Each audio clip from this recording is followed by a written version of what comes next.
العبيد.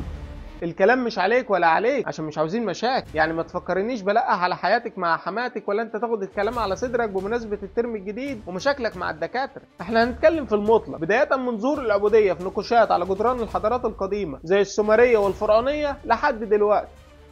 ودايما العبودية بتظهر نتيجة لصراعات القوة وعدم المساواة الاقتصادية، لأن الطبقات القوية بتستخدم الطبقات الأضعف لتحقيق مصالحها. ودع زمايلك. لأنهم كانوا بيشغلون في الزراعة والمنازل، وكانت أشكالها كتيرة زي نظام الكاسد في الهند، لأن بعض الناس كانوا محكومين بمهن محددة ولا يمكن تغيير أوضاعهم، وبنظام الهيلوت في سبارتا لأن كانوا العبيد ملك للدولة.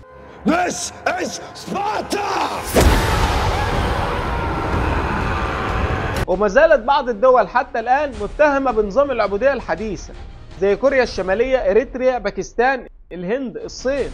ونيجي للسؤال اللي انت هتكتب لي اجابته في الكومنتات، هي فعلا العبودية لسه شغالة لحد النهاردة ولا لا؟ وطبعا عشان نروح للكومنتات لازم تعدي على اللايك، فدوس عليه، وهتلاقي جنبه زر الاشتراك فدوس عليه عشان نوصل لل1000 بقى. وانت لازم كده عدى على الحاج امين، هاته هو والعيال، اصل راجل طيب وغلبان. بدأت الدلالات على العبودية من خلال بلاد ما بين النهرين اللي العبيد كانوا جزء من النظام الاقتصادي. مصر القديمة حيث استخدموهم بجانب المجرمين في بناء المعابد والأهرامات، وفي اليونان حيث شكلوا ثلث سكان أثينا، بس كانت أوضاعهم أحسن شوية لأنهم اشتغلوا كمعلمين وككتاب، وكان أرسطو ينظر لنظام العبودية على أنه ضرورة للحفاظ على الاستقرار الاجتماعي والاقتصادي.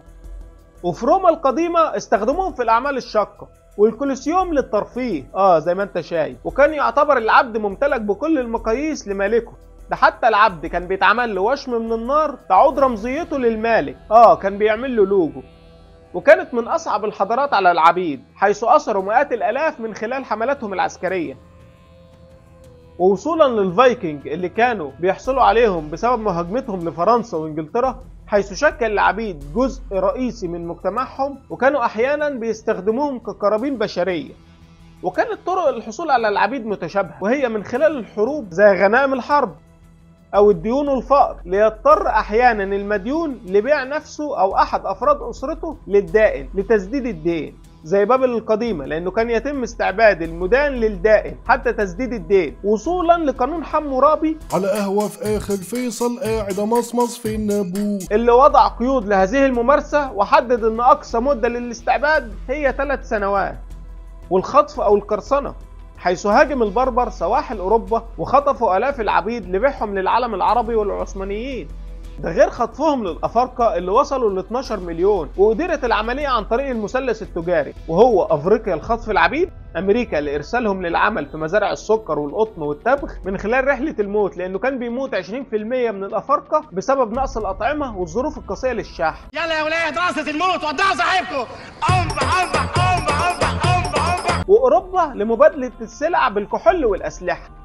أو الولادة في العبودية، إذا كان الطفل الأبوين من العبيد فتلقائيا هو عبد وملك السيد والديه بالتبعية. وفي بعض الحضارات كان يحدد عن طريق الأم، إذا كانت الأم حرة فهو حر، وإذا لا فهو عبد. أو من خلال بعض الممالك لغرب أفريقيا اللي كانوا بيبيعوا الأفارقة بنفسهم للأوروبيين لكسب الأموال. فهنا مش كل الأفارقة ضحايا. من المستفيد بأرباح تجارة العبيد؟ أولا الدول المستعمرة زي فرنسا وبريطانيا اللي في القرن ال17 أسست شركة التجارة الملكية الإفريقية اللي احتكرت تجارة العبيد البريطانية.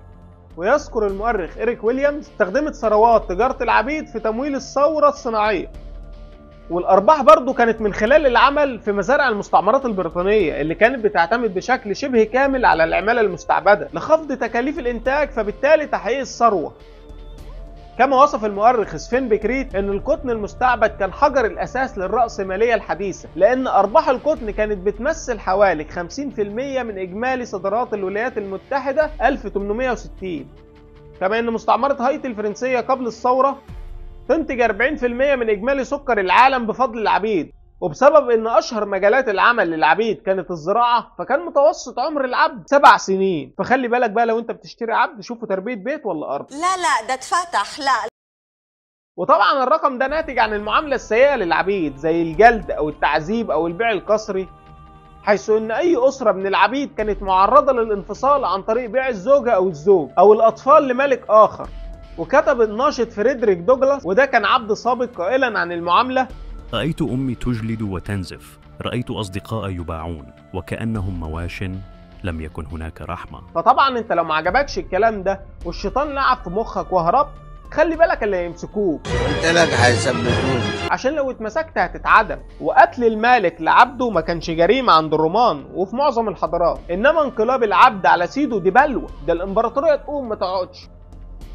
وده اللي عمله سبارتاكوس، وده كان الرد على هذه الوحشية في عهد الامبراطورية الرومانية اللي بدأ ب70 عبد من مدرسة للمصارعين في قبوة، وتقدموا خلال إيطاليا حتى جمع جيش من العبيد تعداده 100,000 عبد مقاتل من الرجال والنساء، وحقق عدة انتصارات ضد الإمبراطورية الرومانية.